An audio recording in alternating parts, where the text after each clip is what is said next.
ایک اور بڑا عجب فینومنا ہے، جب بھی تکبر کی بات ہوتی ہے نا تو لوگوں کے ذہنوں میں خیال آتا ہے یہ تو امیر کرتے ہیں، ہم تو ہیں غریب، میں کہاں سے تکبر کروں گا، ویسے نوکری والا آدمی ہوں۔ یہ ہے شیطان کا وار۔ ہاں، علماء نے تکبر کے 8 ریزنز لکھے ہیں، اور اس میں جو مال ہے نا وہ تیسرے نمبر پر آتا ہے، مال پہلے نمبر پر نہیں ہے۔ تکبر کا جو سب سے پہلا ریزن ہے نا وہ ہے علم۔ جب بندہ علم سیکھ لیتا ہے نا تو اس کو باقی لوگ جاہل لگنے لگ جاتے ہیں، ان کو تو آتا ہی کچھ نہیں ہے، انہوں نے پڑھا ہی کچھ نہیں ہے۔ بڑی کمال کی روایت ہے، من قال انا عالم فہو جاہل، جس نے کہا کہ میں عالم ہوں وہ جاہل ہے۔ علم ضرور سیکھیں، مگر سیکھنے کے بعد کسی اور کو جس نے نہیں پڑھا اس کو اپنے سے کمتر نہیں سمجھنا، یہی تکبر ہے۔ سیکنڈ ریزن آف تکبر، وہ فرمایا عبادت۔ شیطان بڑا مردود ہے، پہلے تو عبادت سے روکتا ہے، اب جب عبادت کرنے لگ گیا تو اب اس کو تکبر میں مبتلا کیسے کرتا ہے کہ بندہ جب نمازیں پڑھے، روزے رکھے، صدقے کرے، تہجد پڑھے، اب اس کو باقی گھر کے لوگ، باقی دوست بڑے حقیر سے لگتے ہیں، یار کیسا آدمی ہے، میں تہجد پڑھتا ہوں یہ تو نماز بھی پوری نہیں پڑھتا۔ یو ہیو نو رائٹ، آپ کے پاس ایسا کوئی رائٹ نہیں ہے کہ آپ دوسرے کو حقیر جانیں۔ اور یہ شیطان کا بڑا خطرناک وار ہے کہ عبادت گزار کو تکبر میں مبتلا کر دیتا ہے۔ بڑا پیارا واقعہ ہے نا کہ ایک بار ایک بزرگ جو تھے اپنے بیٹے کے ساتھ کہیں سفر پر جا رہے تھے، راستے میں مسافر خانہ آیا، باپ بیٹے بھی سو گئے، قافلے والے بھی سو گئے، تہجد کا وقت ہوا تو باپ بیٹے اٹھے، تہجد پڑھی۔ تہجد پڑھنے کے بعد بیٹا والد صاحب سے کہتا ہے ابا جان یہ کیسے لوگ ہیں، کوئی بھی نہیں اٹھا۔ اب جو ابو جی نے جواب دیا نا، اللہ کاش یہ بات سمجھ آ جائے، کہ بیٹا تو بھی سویا رہتا تو اچھا تھا۔ بات آئی سمجھ میں؟ اب تو نے اٹھ کر تہجد تو پڑھ لی مگر پڑھنے کے بعد تجھے دوسرے حقیر لگنے لگے، یہ بڑا پرابلم ہے۔ ضرور کیجئے عبادت مگر اس لیے نہ کیجئے کہ میں دوسروں سے سپیریئر ہوں، شیطان کی بڑی عبادت تھی جناب۔ اب آیا تیسرا ریزن اور وہ ہے مال۔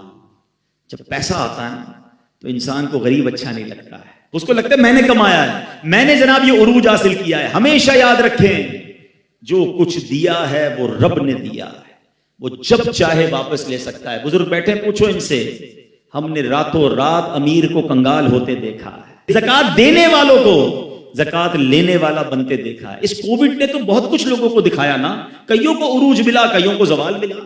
چوتھے نمبر پر کہا حسب و نسب، بڑا خاندان، بڑی فیملی، پیر ہی نہیں دیتے بھائی ہمارا خاندان بہت اونچا ہے، ہم تو بڑے خاندان والے، اس کا تو خاندان وہ فلاں فیملی سے تعلق رکھتا ہے۔ اللہ اکبر، ذرا سوچو، میرے آقا علیہ الصلوۃ والسلام نے حجۃ الوداع کے موقع پر جو تاریخی خطبہ فرمایا تھا، اس وقت یہ شاندار اعلان کیا تھا کہ اسلام آیا اس لیے ہے کہ اب یہ جو حسب و نسب کا تکبر ہے، تفاخر ہے، اس کو ختم کرنے اسلام آیا ہے کہ کوئی قبیلہ کسی قبیلے سے افضل نہیں ہے، اللہ کی بارگاہ میں مقرب وہ ہے جو زیادہ تقوی والا ہے۔ مگر آج بھی یہ بیماری موجود ہے کہ میرا خاندان اونچا، اس کا خاندان نیچا، اور یہ حسب اور نسب بھی تکبر لاتا ہے۔ اور جو یہ حسب نسب پر تکبر کرتے ہیں نا فیملی وائز، پھر کبھی کبھی ہم نے دیکھا ہے ایسی غلطی ہوتی ہے کہ کسی کو منہ دکھانے جیسے بھی نہیں رہتے، پھر کدھر جاتا ہے خاندان۔ تو کبھی اس پر تکبر نہیں کرنا چاہیے۔ پانچواں ریزن جو علماء کہتے ہیں عہدہ، منصب، کسی کو کوئی عہدہ مل جائے، کوئی منصب مل جائے، انسان پھر تکبر میں گرفتار ہوتا ہے۔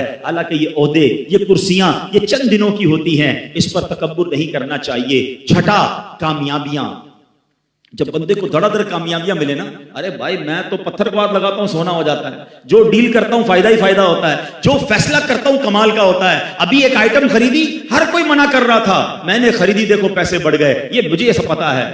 یہ انسان کو مبتلا کرتا ہے تکبر میں۔ ارے تمہاری کیا اوقات ہے، میری کیا اوقات ہے، اللہ مہربانیاں کر رہا ہے اور تم اتراتے جا رہے ہو۔ ہونا تو یہ چاہیے کہ وہ عطائیں فرمائے تو ہم سر اور جھکائیں۔ دنیا کا دستور ہے، درخت پر جب پھل لگتے ہیں نا وہ درخت جھکتا رہتا ہے، جھکتا رہتا ہے، جتنا پھلدار ہوتا ہے اتنا جھکتا ہے، جس کے کانٹے لگے ہوتے ہیں وہ سیدھا کھڑا ہوتا ہے۔ کامیابیاں ملیں یہ اللہ کی عطا ہے، اور شکر کرو اور عاجزی کرو، اتراؤ نہیں۔ ساتواں سبب علماء کہتے ہیں حسن و جمال۔ کوئی خوبصورت اللہ نے کسی کو بنایا، اس کے بھی اسٹائل عجیب و غریب ہو جاتے ہیں، اس کو کوئی سانولا آدمی اچھا نہیں لگتا ہے، کہتا ہے یار دیکھو اس کا رنگ کیسا ہے، اس کا قد کیسا ہے، اس کا انداز کیسا ہے۔ توبہ توبہ توبہ۔ ارے اللہ کے بندوں، اگر اللہ نے تمہیں اچھی شکل صورت دی ہے نا تو اللہ کا اور شکر ادا کرو۔ کہ اللہ زوال نعمت سے بچانا اور میرے مالک ادھر تو اچھی شکل دے دی، قیامت میں بھی چمکتا چہرہ دینا۔ کیا فائدہ ایسی شکل کا کہ ادھر خوبصورت شکل ہو اور قیامت کے دن چہرہ سیاہ ہو جائے۔ اللہ اس دن کی خوبصورتی عطا فرمائے، اس دن کا چمکتا چہرہ عطا فرمائے۔ کتنی پیاری دعا ہمیں اسلام سکھاتا ہے، آئینہ دیکھو تو دعا کرو، اللہم حسنت خلقی فحسن خلقی، اے اللہ میرا چہرہ تو اچھا بنا دیا، میرے اخلاق بھی اچھے کر دے، اے اللہ چہرہ تو اچھا بنایا، باطن بھی اچھا کر دے۔ تو کبھی بھی اگر اللہ نے حسن و جمال دیا ہے تو تکبر نہ کرنا۔ ہم نے اچھے اچھے چہروں والوں کو بیماریاں لگ کے چہرے بگڑتے دیکھا، بستر پر پڑتے دیکھا، اور زمین کھا گئی۔ نوجوان کیسے کیسے ہوئے نامور، بے نشان کیسے کیسے، اسی 2 گز کی قبر میں مٹی کے اندر وہ خوبصورت بھی چلا جاتا ہے۔ تو اترانا نہیں ہے۔ 8واں ریزن، اور وہ ہے طاقت۔ آقا کے پاس کیسی طاقت تھی اور عاجزی کیسی تھی۔